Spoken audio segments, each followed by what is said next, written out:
So when we start talking about yarn making, there's all sorts of fibers. We have wool fibers, we have plant fibers, we have silk, which comes from silkworms. So there's all sorts of sources, and I just have a collection of stuff here that I have. This right here is cotton, number one, and I'm sure people have seen cotton fields full of cotton. Every single piece of cotton has about 6 or 7 seeds in it. So to get any cotton, you have to pick out the seeds first, and it takes a long time.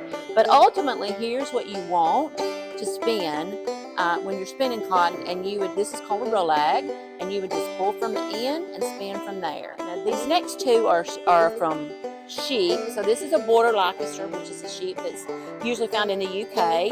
It's fairly soft. This is the washed fleece off the sheep, and this is where I've combed it so that I can spin. An Icelandic sheep, it is a double-coated sheep. So I have a long outer coat, which they would have used for outerwear, sails on ships, those sorts of things. And then this inner part is a very soft, downy part that they would have used to make clothing out of. Cashmere and Angora crossbred goat. This is unwashed, but this is heavenly. This is the washed part.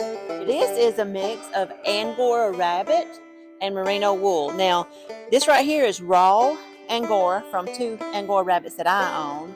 And you can spin it. It is very flyaway because when you look at a goat or a rabbit fur, it is hair. This last one is baby doll sheep. It's another wool sheep.